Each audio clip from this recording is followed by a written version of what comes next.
I'm Vik with Keynote Systems, and I'm here today to talk to you about what we believe we must do as an industry, which is really broaden our thinking and our perspective on web performance to go from one world to the other.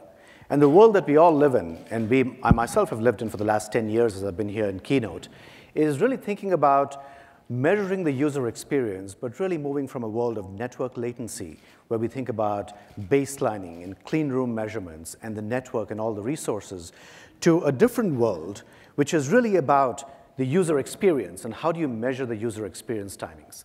And some of the demoers before me have talked about different ways to do that. You've seen film strip views, for example. But at the heart of it, the kinds of things that we really think about is when somebody opens a browser, how long does it take when something begins to paint on that screen so you don't have a blank browser?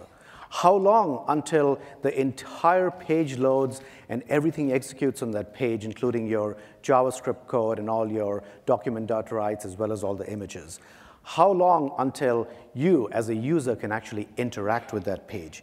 And so when we think about going from network latency to user experience timings, you really have to think about how do you make that possible. So what I'm going to do today here in the next few minutes is really talk about what's the state of web performance today.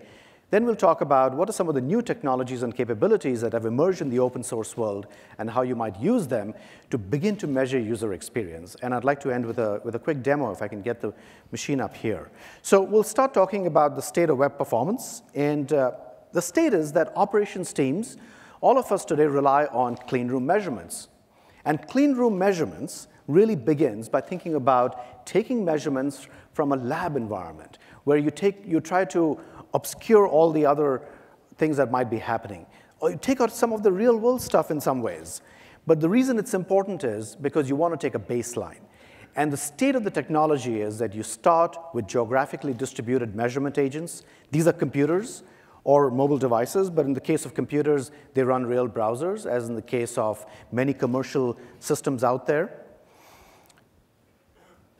And these computers are managed by commercial vendors. Keynote is one of them. Gomez is another one of them. Free services like Web Page Test.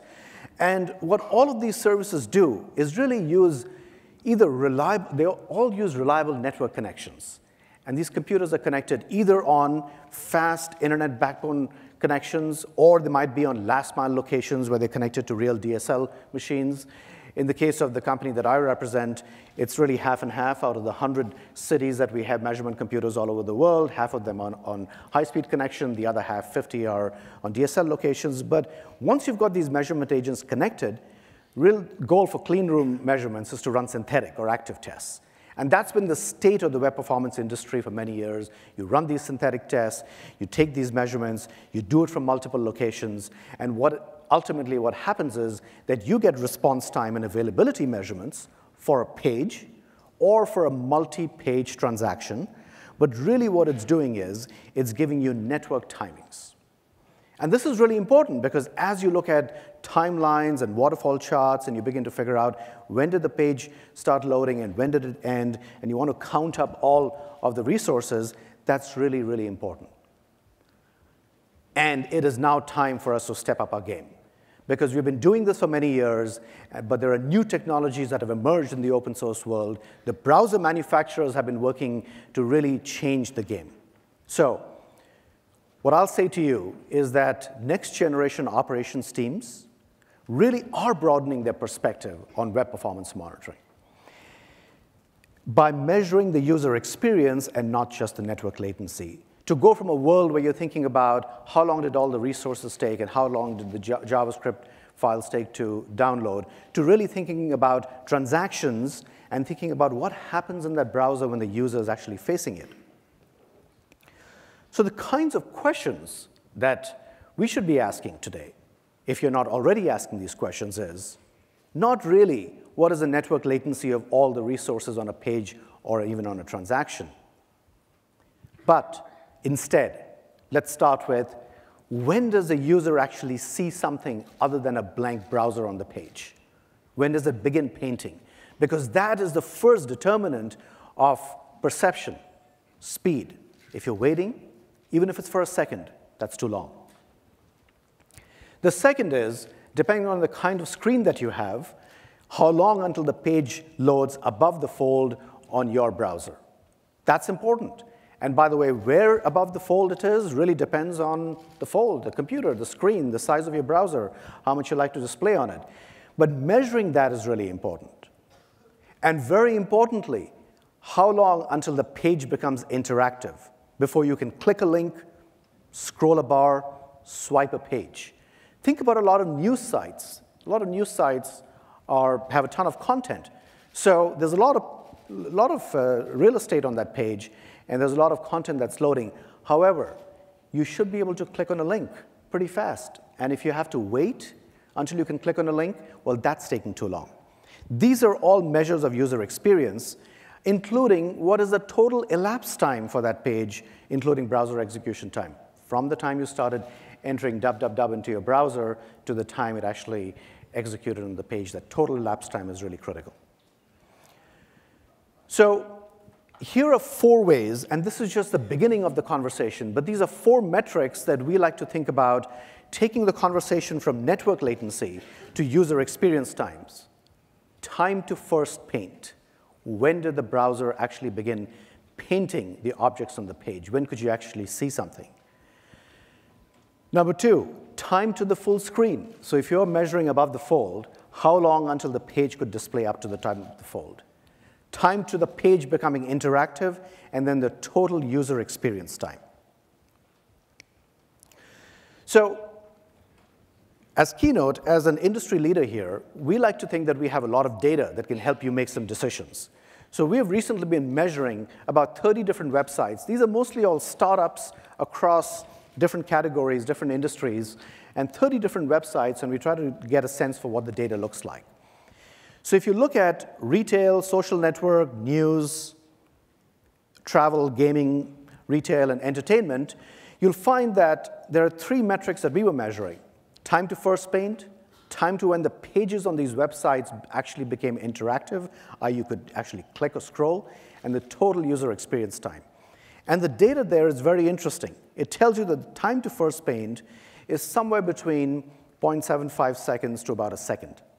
The time to when that page becomes interactive, on average, has been between 2.5 seconds to 3.5 seconds. And the total user experience time really varies, but it roughly is between 4 and 5 seconds. That's of 30 different websites. Now let's take a look at one of these metrics, time to first paint. It's over 1 second on average. 1 second. If you have to wait a second, that is too long. And there was a great article in the New York Times recently featuring Arvind from Google, which talked about an eye blink, which is 1/4 of a second. That being just too long to wait. So if you can imagine, most of these websites are taking 1 second to paint something on the screen. That's 4 times as long as the blink of an eye. And in today's world, it's no longer about, did it take seconds to load? Did it load in the blink of an eye? That is speed, and that is user experience that you have to think about measuring. So how do you measure user experience on your website? How do you do it? What are the tools that are available to you? Free, commercial, and so on. The first thing to know is that your browser is talking to you. The browser manufacturers, the browser vendors, have done something amazing in the last 12 months, which is, for the very first time, the browsers are collecting information in a language that's called web timings.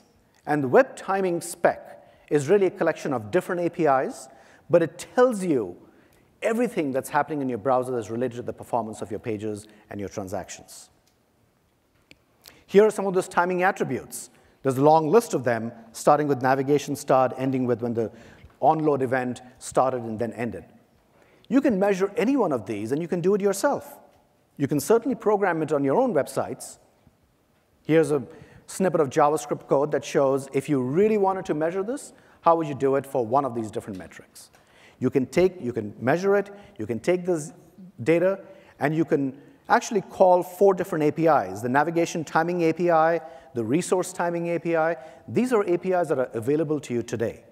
And there are other APIs that are coming and are going to be implemented called the Performance Timeline API, and there's something called the User Timing API, which is partly implemented. So you could call all of these 4 different APIs, And you can decide if you want to handle the storage of that data, you want to handle compliance, because now you're beginning to look at data that's coming directly from the browsers. They could be from real users, so you have to ensure data privacy, and think about creating reporting and screens to help you analyze that. And this is certainly possible, and I encourage you to try it. Or you could use tools like Google Analytics that give you real user performance statistics and make it abstract all of this work away for you so that you can actually view it in an easy way. So why am I up here today? Because what I wanted to talk about from Keynote's perspective, the company that I'm representing, that we are now delivering the industry's very first clean room user experience monitoring data. And what I'd like to do is be able to switch over to my other machine here so that I can demonstrate how this looks in our portal. So what you're looking at here on the screen, I'm going to just bump up the screen size here a bit. What you're looking here is Keynote's portal. And remember the websites I was talking about earlier? So we're looking at about 5 of them right here: Dropbox and Box.net and YouSendIt. These are all collaboration services that I'm sure many of you are familiar with. And as you look over here, you can see that the total user experience time varied anywhere between 2.5 seconds to 8 seconds, depending on the site.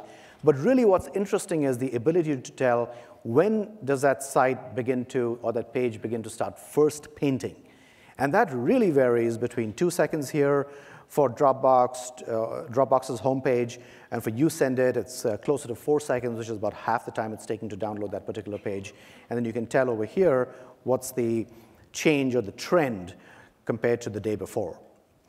If I were to use the My Keynote portal here, I guess I'm not connected here on the web, and I was to drill down into a particular measurement point, what would happen is I could tell for a single website, this is Airbnb, where I can tell that the total user experience time is 9.5 seconds. This is the number here on the left-hand side, whereas the total network time is really 6.8 seconds.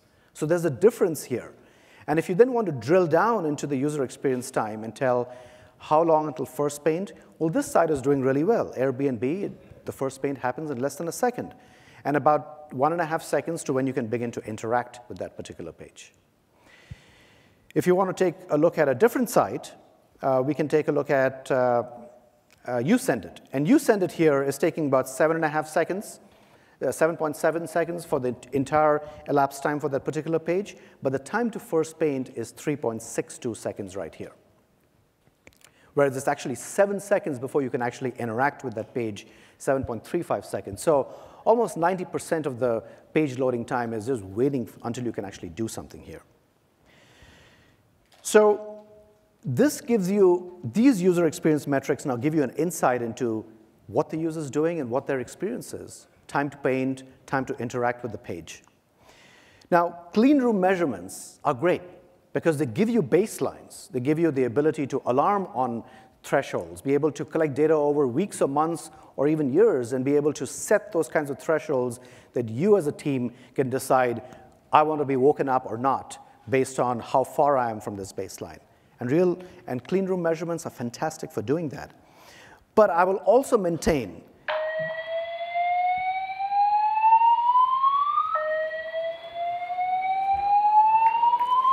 real user measurements are important, but now it's more important for you to be safe. And this really wasn't a part of my demonstration. Thank you, guys.